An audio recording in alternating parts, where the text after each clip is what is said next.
میرا نام یاسر ہے۔ یہ واقعہ اس وقت کا ہے جب میری عمر 25 سال تھی اور میں ماسٹرز کر رہا تھا۔ میرے گھر میں میرے والد اور والدہ رہتے تھے۔ ایک بڑی بہن تھی جس کی شادی ہو چکی تھی اور وہ امریکہ سیٹل ہو چکی تھی۔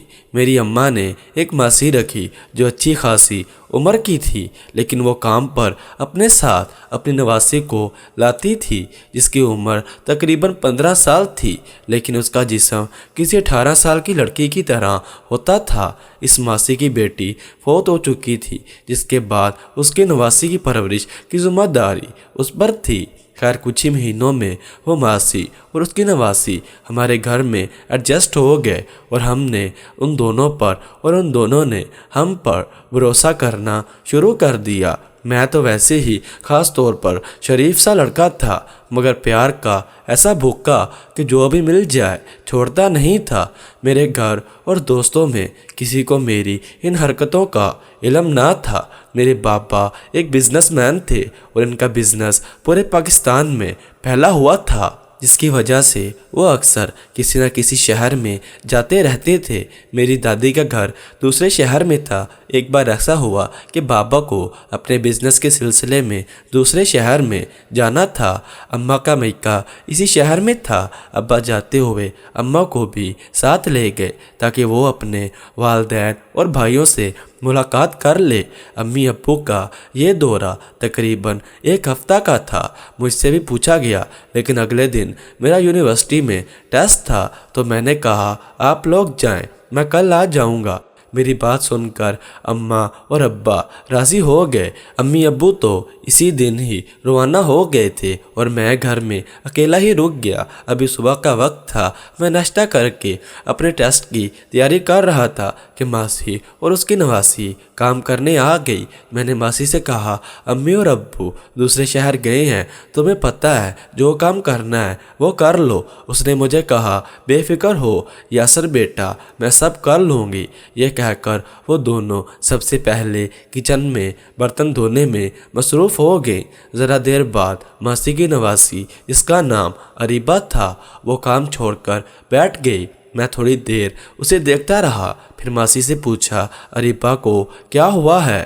اس کو صبح سے بخار ہے، ماسی نے جواب دیا۔ تو اس کو کام پر نہ لاتی، یہ اور بیمار ہو جائے گی، میں نے ہمدردی سے جواب دیا، جس کو سن کر اریبہ نے عجیب نظروں سے میری جانب دیکھا۔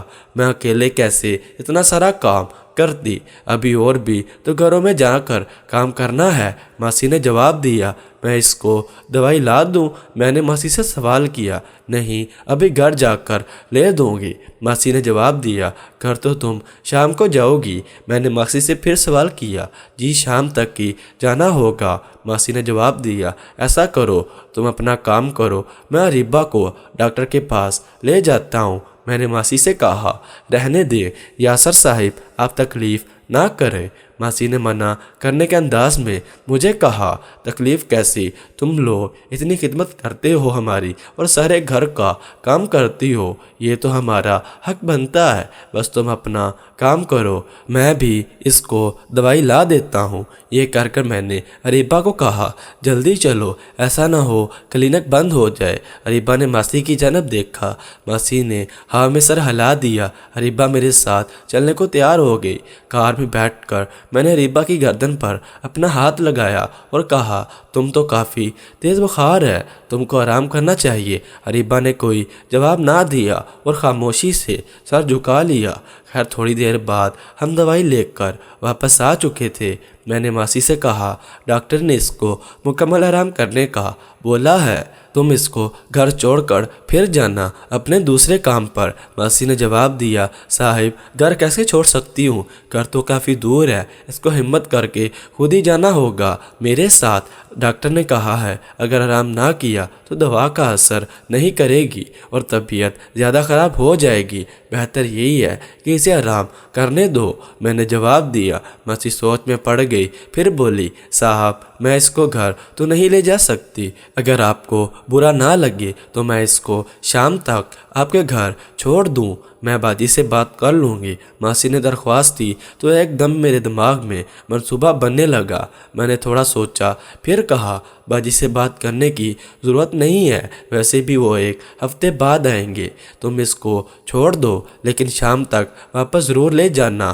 ہو سکتا ہے میں گھر سے باہر جاؤں تو یہ اکیلی کیسے رہے گی گھر میں؟ میں نے خوشی کو دباتے ہوئے کہا، صاحب آپ فکر نہ کریں، میں شام کو آ کر اس کو لے جاؤں گی۔ ماسی نے خوش ہو کر کہا۔ ذرا دیری بعد ماسی اپنا کام ختم کر کے چلی گئی۔ میرے گھر والے اریبہ کو ایک چھوٹی بچی کی طرح ہی ٹریٹ کرتے تھے، وہ ذہنی طور پر اتنی بالغ تھی بھی نہیں۔ خیر، ماسی کے جانے کے بعد میرے ذہن میں منصوبہ بننے لگا کہ اریبہ سے کس طرح اپنی محبت کا اظہار کروں، مگر مجھے ڈر بھی تھا کہ یہ شور مچا دے گی یا بعد میں کسی کو بتا دے گی۔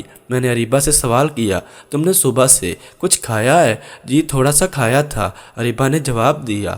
تم یہاں نہ بیٹھو، آ کر صوفے پر لیٹ جاؤ یا پھر اندر جا کر بیڈ پر لیٹو، ایسے بیٹھی رہو گی تو تم آرام نہیں ملے گا، میں نے اریبہ کو کہا۔ جی اچھا، یہ کہتے ہوئے وہ اٹھی اور اٹھتے ہی لڑکھڑانے لگی تو میں نے بھاگ کر اس کو پکڑا اور سہارا دیا۔ تم تو کافی کمزور لگ رہی ہو، چلو میں تمہیں بیڈ تک لے جاتا ہوں، وہاں پہنچ کر تم نے دوا بھی لینی ہے اور شام تک تمہیں ٹھیک ہونا ہے، میں نے یہ کہتے ہوئے اسے بیڈ پر بٹھا دیا۔ پھر کچن میں جا کر اس کے لیے ایک سیب کاٹا اور دودھ گرم کر کے کمرے میں لے گیا۔ چلو یہ کھاؤ اور پھر دوا بھی لینا ہے، شام تک تم کو ٹھیک ہونا ہے، یہ کہتے ہوئے میں اس کی جانب دیکھ کر مسکرایا۔ جواب میں وہ بھی مسکرائی اور سیب کھانے لگی اور میں نے ٹی وی آن کر لیا۔ میں ایک کے بعد ایک چینل تبدیل کرتا رہا۔ میں اس طرح سے بیٹھا ہوا تھا کہ ٹی وی اور میرے بیچ میں اریبہ تھی اور وہ ٹی وی پر نظریں جمائے ہوئے تھی۔ اس کو کچھ خبر نہیں تھی کہ میں اسے دیکھ رہا ہوں۔ وہ غور سے ٹی وی دیکھتی جا رہی تھی۔ مجھے ایسا لگا جیسے اس کا سانس تھوڑا تیز ہے۔ میں نے چینل تبدیل کیا تو ایک نیوز چینل تھا جس پر نیوز آ رہی تھی کہ شہر کے حالات خراب ہو گئے ہیں، ہنگامے شروع ہو چکے ہیں۔ میں نے اریبہ سے پوچھا کہ تمہاری نانی کس جگہ پر کام پر گئی ہیں؟ اریبہ کو اس کا اندازہ نہیں تھا، وہ تو بس اپنی نانی کے ساتھ چلی جاتی تھی۔ خیر، میں سوچنے لگا کہ ماسی کیسے آئے گی اور کیسے اریبہ کو لے کر جائے گی۔ ابھی میں سوچ میں ہی تھا کہ اچانک فون کی بیل بجی۔ میں نے بھاگ کر فون اٹھایا تو دوسری طرف ماسی ہی تھی۔ وہ کافی گھبرائی ہوئی تھی۔ میں نے پوچھا، ماسی تم کہاں ہو؟ تو اس نے جواب دیا، جو ایریا بتایا وہ میرے گھر سے کافی دور تھا اور وہاں کے حالات خراب تھے۔ میں نے ماسی سے اس کا پروگرام پوچھا کہ وہ کس طرح واپس آئے گی اریبہ کو لینے، تو اس نے جواب دیا، یاسر بیٹا اس وقت گھر سے نکلنا اپنی جان کو خطرے میں ڈالنا ہے۔ میں نے ماسی سے کہا، اگر ہمارے گھر تک آ سکو تو لے جاؤ، تم دونوں یہیں رک جانا جب تک حالات ٹھیک نہیں ہوتے۔ ماسی نے میرا بہت شکریہ ادا کیا اور کہا وہ پوری کوشش کرے گی اریبہ کو لینے آ جائے۔ میں نے کہا، تم اریبہ کی فکر نہ کرو، وہ ٹھیک ہے، اور پھر میں نے اس کی اریبہ سے بھی بات کروا دی۔ وہ خاصی مطمئن ہو گئی۔ اریبہ بھی پہلے سے کچھ بہتر محسوس کر رہی تھی۔ ذرا دیر بعد میں نے اریبہ کو دوا دی اور کہا، اب تم سو جاؤ، تمہاری نانی آئے گی تو میں تم کو جگا دوں گا، اور یہ کہہ کر میں روم سے باہر نکل گیا۔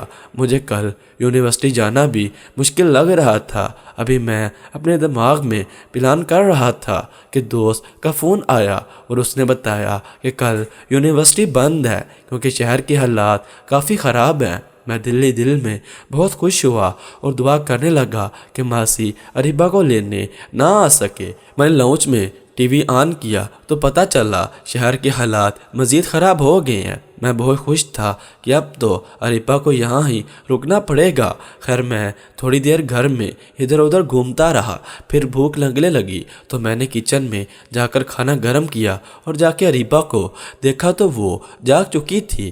میں اس کے قریب گیا اور پوچھا، اب کیسی طبیعت ہے، اور ساتھ ہی اس کی گردن کو ایک بار پھر اپنے ہاتھ سے چھوا اس کی جلد کافی نرم تھی۔ اریبہ کا بخار اتر چکا تھا۔ میں نے مسکرا کر اسے دیکھا، جواب میں وہ بھی مسکرائی۔ میں نے اسے کہا، چلو میں نے کھانا گرم کر لیا ہے، جا کر کھا لو۔ اس نے کہا کہ دوائی کی وجہ سے میں پسینے میں بھیگی ہوئی ہوں، میں شاور لینا چاہتی ہوں۔ میں نے کہا، ہاں جاؤ۔ اس نے اس بات میں سر ہلایا اور باتھ روم میں چلی گئی۔ ذرا دیر بعد اس کی آواز آئی، اریبہ تولیہ نہیں ہے اندر؟ میں نے جلدی سے اور تولیہ اور اس سے کہا، تولیہ لے لو، اور دروازے سے ذرا دور ایک سائڈ پر کھڑا ہو گیا۔ اس نے ذرا دروازہ کھولا تو میں نے جلدی سے تولیہ اس کے جانا بڑھایا اور ایک سائڈ پر ہو گیا اور پھر واش روم سے باہر نکل گیا۔ کچھ دیر بعد وہ کھانے کی میز تک آئی اور خاموشی سے چپ چاپ بیٹھ کر کھانا کھانے لگی۔ میں نے پوچھا، اب کچھ بہتر لگ رہا ہے؟ تو وہ کہنے لگی، جی اب کافی بہتر ہوں۔ میں نے اسے بتایا کہ شہر کے حالات کافی خراب ہیں، نہ جانے تمہاری نانی کس طرح آئیں گی تم کو لینے۔ جس جگہ پر ابھی وہ ہے وہاں تو بہت ہی حالات خراب ہیں۔ اگر حالات خراب نہ ہوتے تو میں خود ہی تمہیں تمہاری نانی کے پاس پہنچا آتا۔ اب اگر وہ نہ آ سکی تو تم کو رات یہیں پر رکنا ہوگا۔ یہ سن کر وہ تھوڑی سی تو پریشان ہوئی تھی۔ ابھی ہم کھانے سے فارغ ہوئے کہ اس کی ماسی کا دوبارہ فون آیا۔ میں نے اس سے پوچھا کہ وہ کہاں ہے تو اس نے بتایا کہ وہ اسی گھر میں ہی ہے اور اب وہاں سے نکل نہیں سکتی اور نہ ہی گھر والے اسے جانے دے رہے ہیں کیونکہ شہر میں کرفیو لگا ہوا ہے۔ میں نے ماسی سے پوچھا کہ میں اریبہ کو تمہارے پاس لے آؤں، اب وہ کافی بہتر ہے؟ تو اس نے پھر درخواست کی کہ میں اسے کہیں نہ جانے دوں اور میرے پاس رات رکنے کی اجازت دے دے۔ میں نے کہا، مجھے اعتراض نہیں، مگر تمہاری نواسی پریشان ہے، اس کو تسلی دو۔ یہ کہہ کر میں نے اریبہ کو فون دیا۔ ماسی نے فون پر اریبہ سے نہ جاننے کیا کہا کہ وہ کافی مطمئن ہو گئی۔ میں دل میں بہت خوش تھا اور یہ موقع گنوانا نہیں چاہتا تھا۔ خیر اریبہ نے ہمت کر کے سارے برتن دھوئے، کچن کی صفائی کی۔ میں اریبہ کی مدد کرتا رہا اور اس کی خوبصورتی کی تعریفیں کرتا رہا۔ وہ بھی کافی خوش تھی اور شرما جاتی تھی کیونکہ اس کو ٹھیک سے اندازہ نہیں تھا کہ وہ کیا بلا ہے۔ خیر وہ کام سے فارغ ہوئی تو میں نے اسے کہا، اب تمہیں راتوں یہیں گزارنی ہے، اس لیے اسے اپنا ہی گھر سمجھو، کسی کام میں شرمانے کی ضرورت نہیں ہے۔ کچھ کھانے کا دل کر رہا ہے تو کھاؤ، کوئی منع نہیں کرے گا۔ اریبہ کے چہرے پر خوشی ظاہر ہو رہی تھی۔ میں نے اریبہ سے کہا، تمہاری دوا کا بھی وقت ہو گیا ہے، تم دوا کھاؤ، پھر ہم دونوں بیٹھ کر فلم دیکھتے ہیں۔ میں نے اسے بتایا کہ اس نے کون سی دوا کھانی ہے۔ اس نے دوا کھائی، پھر ہم دونوں روم میں آ گئے۔ میں اس سے ادھر ادھر کی باتیں کرتا رہا، اس کو پیار کے بارے میں زیادہ معلومات نہیں تھی۔ پھر میں نے پوچھا کہ فلم دیکھتی ہو؟ تو اس نے جواب دیا، کبھی کبھی دیکھ لیتی ہوں۔ میں نے پوچھا، کیا اچھا لگتا ہے؟ تو اس نے جواب دیا، گانے اور ڈانس۔ میں نے کہا، چلو فلم دیکھتے ہیں۔ میں نے ٹی وی پر ایک فلم چلا دی۔ میں نے چپکے سے منہ اس کے کان کے پاس کیا اور پوچھا، کیسی فلم ہے؟ اس نے چونک کر مجھے دیکھا اور اپنے چہرے کے اتنے قریب دیکھ کر حیران ہو گئی۔ میں نے ہمت کر کے اس کا ہاتھ پکڑا تو اس نے خود کو چھڑوانے کی کوشش کی۔ اسے کیا معلوم تھا کہ میں نے اس کا ہاتھ کیوں پکڑا ہے۔ دوسرے ہاتھ سے میں نے اس کا چہرہ پکڑا اور اپنے نزدیک کیا اور ایسا سے اس کے کان میں کہا، تم بہت خوبصورت ہو اریبہ۔ میری بات سن کر اس کا چہرہ مزید سرخ ہو گیا۔ مجھے خوشی یہ تھی کہ وہ کسی قسم کی مزاحمت نہیں کر رہی تھی، لیکن اس کی سانس اب تیز ہی تیز ہو رہی تھی جیسے کافی دور سے دوڑ کر آئی ہو۔ میں نے دیکھا کہ اریبہ نے آنکھیں بند کر لی ہیں۔ میری اور ہمت بڑھی، میری حیرت کی انتہا نہ رہی۔